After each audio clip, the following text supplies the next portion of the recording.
Yo, what's up, guys? It's Powerbang. Welcome back to another Lineage 2 episode. I kind of passed out in the intro there. That's thanks to BlueStacks, who is sponsoring this episode. I'll talk more about why they made me pass out later this episode. It's pretty cool, though, some of the stuff they're doing with Lineage 2. That being said, though, let's get into the topic of today's episode. That is the top 10 tips and tricks that I've found for beginners, for the noobs of Lineage 2. We'll start with number 1, and that is your clan contributions. Make sure you're being a good, upstanding clan member, donating your proof of bloods, donating your red star stones, and your Adena. The benefits that you get are pretty immeasurable. You can get clan buffs, you can make potions for the clan, all kinds of stat increases. You can even go to the clan shop with your rewards that you get for donating and straight up buy XP, upgrade your, upgrade stones, basically. I'll do that right now. We're going to upgrade some gear. So now that we've talked a little bit about what you can do for your clan, what about what your clan can do for you?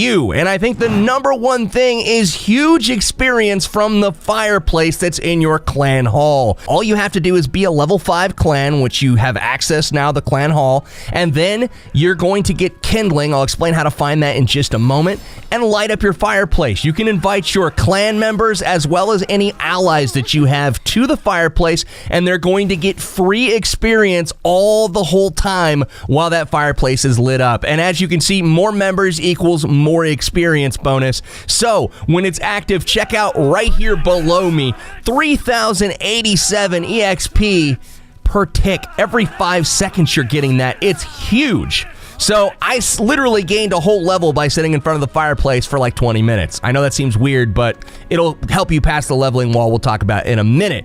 So to find kindling, go to the right side of your clan hall, go inside, talk to Lloyd the quest keeper, check out some of his clan quests, and find the ones that reward the wood, the logs, the kindling. That's what you're gonna need to supply the fireplace with what it needs to burn. Next up, what is the blue diamond on some of the gear and not others? I don't understand what that is what everybody is telling me. What is the blue diamond? It's pretty simple. Anything with a blue diamond on it, you can consider as not soulbound, if you will. For those of you that go all the way back to WoW, you can take that and sell it on the shop. As long as it's a class S item or above, that's why I can't sell these C items that are crappy. But the blue diamond means it is tradable. Next up, we've got monster cores. Monster cores. They are huge for your statistics.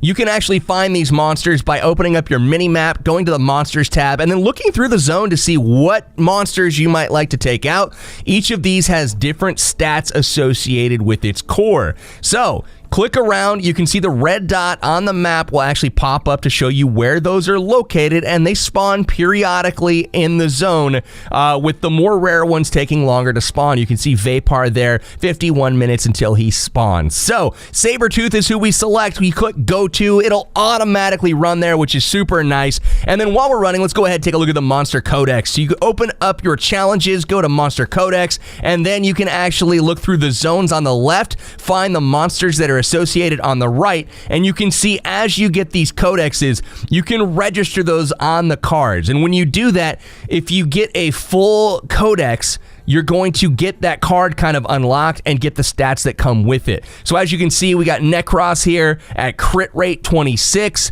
We're going to look at him in just a moment, but, when we get to Sabertooth here, all you got to do is attack him, take him down, and there's a chance, it's not guaranteed, that he will drop a codex. The reason most people overlook these is because A, they don't know, B, they can't be bothered to run a little bit out of the way, but monster codexes are huge because they're permanent buffs to your statistics.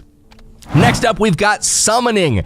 Summoning stones are a way to get codexes as well. It's a more direct approach and more guaranteed in nature. So once you've got a summoning stone, you can find that in your inventory. Select the monster that you want to go basically attack, and you can actually make that decision by figuring out which stat you want to target and going to that monster. So once you've summoned, it'll put a little portal on the field, and then you can share that in either a DM to your party, your clan, or the world to get some help out in these summoning portals. Now, once you're there, it's just a free-for-all, kill everything. Some of these are pretty easy. Some of them are on the more difficult side. Look at these easy ones first, and you're going to see you're basically taking out these ads as a team, getting these monsters taken care of, and then there is a boss in the middle that you do kill.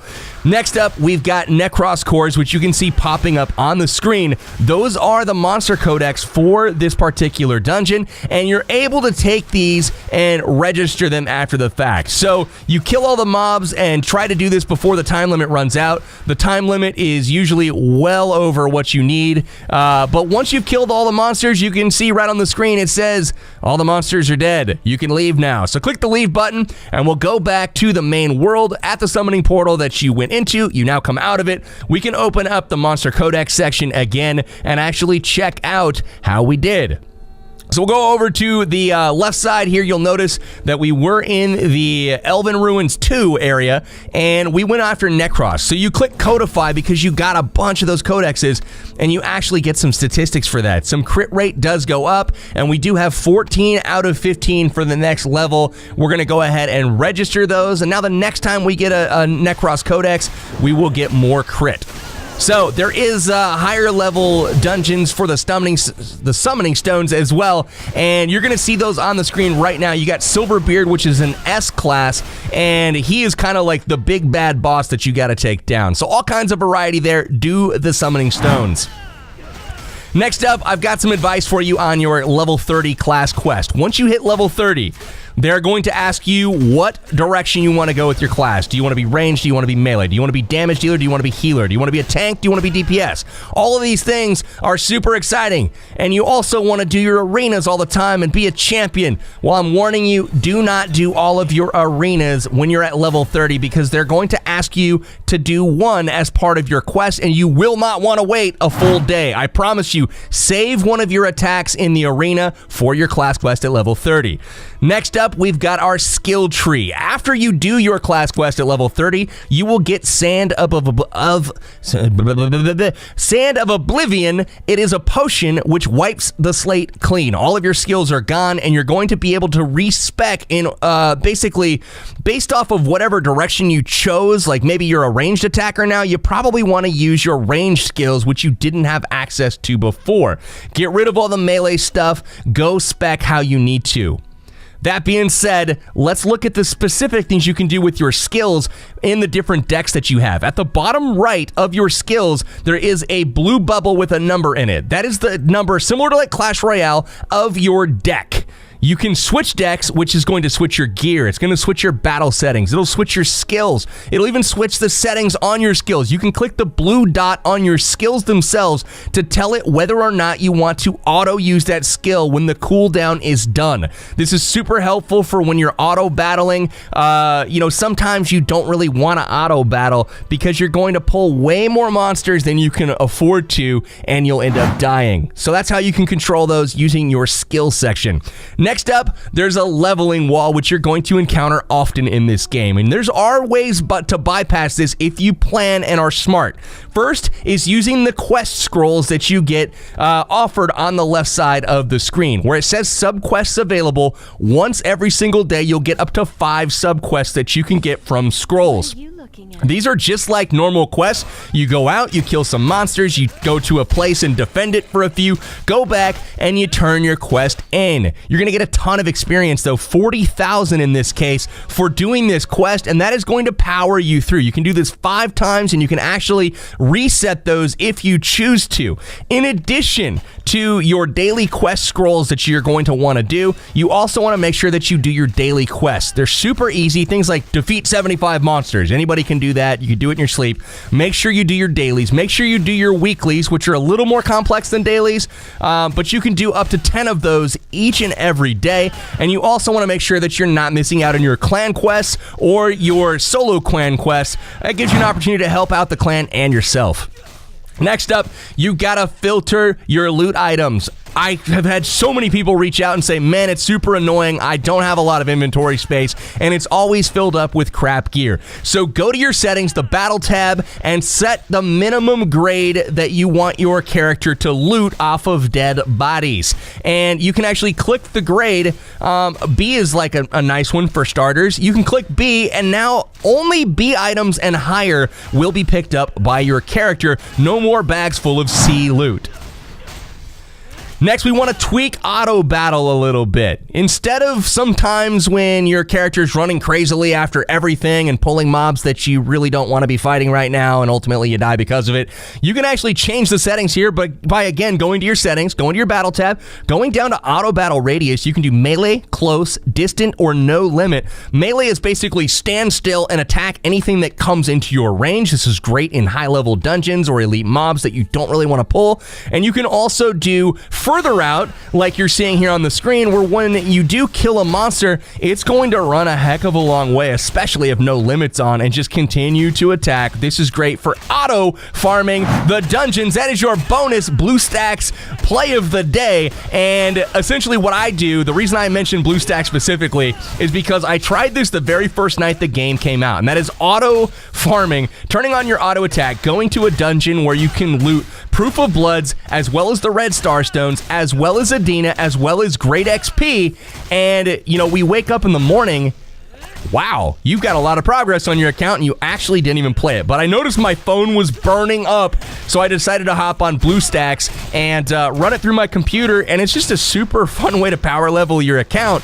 And, you know, that's kind of what I've been doing with it. So right there on the map, you can kind of see the places in Elven Ruins 2 where I like to go farm. This back section here with the spotters, that is a great place to go if you're really low level and you can't really take a lot of hits. Find the group, hang out with the group, turn on auto battle, and when you hunt as a pack, you're not going to die. There's really no risk of it. And I also recommend joining a party. You can click a character, click join a party, and then you're going to get party benefits. As you can see, there is XP and Adina bonuses that you get for being inside of a party. So if you want to boost progress even more, join parties while you're doing this auto grinding when you're AFK or sleeping. So that's for all the nerds that are getting super into this game, kind of like me. I am addicted. What can I say?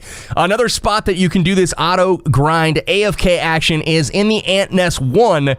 You can actually go into the ant nest. Right in the entrance, there's all kinds of people running around, killing these, ants, essentially, and the larvae.